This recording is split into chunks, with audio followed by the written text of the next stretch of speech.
2013 সালের ফেব্রুয়ারিতে ঢাকার শাহবাগে কথিত গণজাগরণ মঞ্চের রাজাকারদের বিচারের দাবির আড়ালে মূলত এখান থেকে ধর্মবিরোধী নাস্তিক্যবাদের উত্থান ঘটে।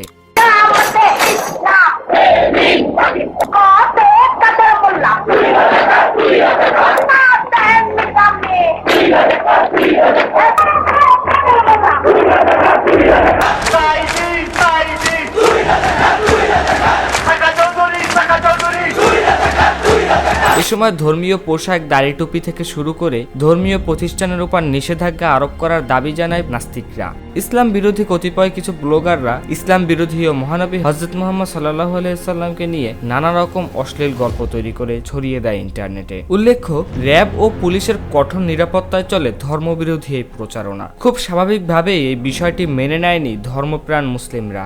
নাস্তিকদের বিচারের দাবিতে দেশের বিভিন্ন স্থান থেকে ঢাকায় একত্রিত হতে থাকে ধর্মপ্রাণ মুসল্লিরা। ঢাকায় তারা বিক্ষোভ সমাবেশ এবং শান্তিপূর্ণ মিছিল করতে চাইলে পুলিশ ও র্যাব এতে বাধা দেয়। সরকার দলীয় বহু নেতাকর্মী সরাসরি এ সময় বিক্ষোভকারীদের উপর চড়াও হয়, ফলে আন্দোলনকারীরা সাময়িকভাবে পিছু হটতে বাধ্য হয়। একদিকে নাস্তিকদের ধর্মবিরোধী কার্যকলাপ, অপরদিকে র্যাব ও পুলিশের নির্বিচারে হত্যাযজ্ঞের প্রতিবাদে বাংলাদেশ কওমি অঙ্গনের ধর্মীয় নেতা মুফতি শাহ আহমেদ শফির আহ্বানে দেশের বিভিন্ন স্থান থেকে ঢাকার বিভিন্ন স্থানে অবস্থান নেয় ধর্মপ্রাণ মুসলিমরা। 5 মে 2013 সালে শাপলা চত্বর এলাকায় জড়ো হতে থাকে 13 দফা দাবি আদায়ের লক্ষ্যে ঢাকা অবরোধের কর্মসূচি পালন করে হেফাজতে ইসলামের কর্মীরা। নাস্তিক ও ব্লগারদের শাস্তি, মূর্তি বা ভাস্কর্য অপসারণ, ধর্মনিরপেক্ষ শিক্ষানীতি বাতিল, অর্থাৎ শিক্ষানীতিতে ইসলাম বিরোধী উপাদান ও ধর্মনিরপেক্ষের শিক্ষা বাতিল করার দাবি, ইসলামী মূল্যবোধের প্রচারণ, নারীদের চলাফেরা ও পোশাকের বিষয়ে ইসলামী বিধান কঠোরভাবে পালন করার দাবি,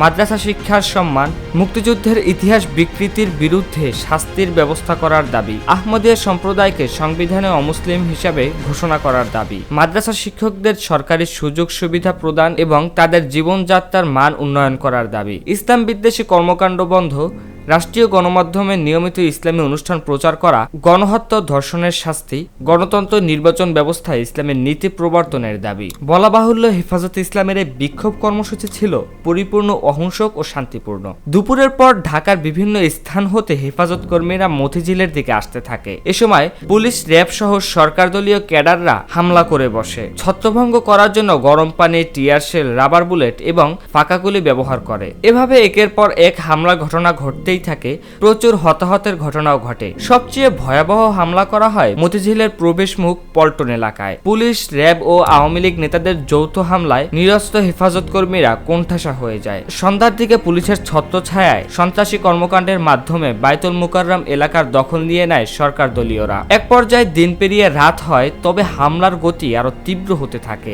পল্টন এলাকার বেশ কিছু জুয়েলারি দোকান লুট করা হয়। জায়নামাজ, আতর, তসবিহ এর দোকানগুলোতে আগুন লাগিয়ে দেয়া হয়।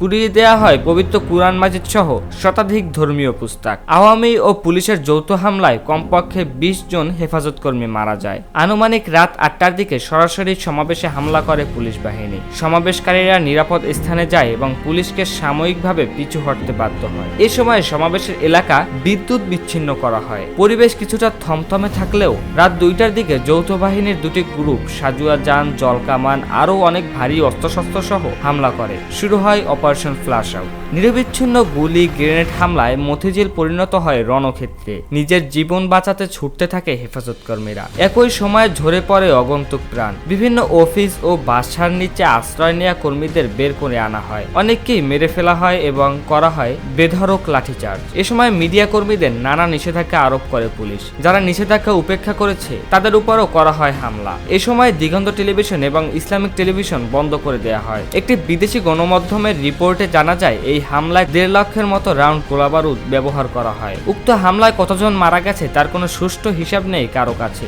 সরকার দাবি করে সব মিলিয়ে 11 জনের মতো মারা গেছে। এ সময় বহু লাশ সরিয়ে ফেলা হয় এবং তখন যারা নিখোঁজ হয়েছেন তাদের ভিতর অনেক নিখোঁজকেই এখন পর্যন্ত পাওয়া যায়নি। অবশ্য 2018 সালে এসে নিজের শহীদ ভাইদের কথা ভুলে শহীদদের সাথে বিশ্বাসঘাতকতা করে সেই ফ্যাসিস্ট সরকারের হাত থেকে গ্রহণ করা হয় কওমি সনদ এবং তাকে ভূষিত করা হয় কওমি জননী হিসাবে। এবং তারা নিজ মুখে উল্লেখ করেন শাপলা চত্বরে নাকি সেদিন কোনো হতাহতের ঘটনাই ঘটেনি।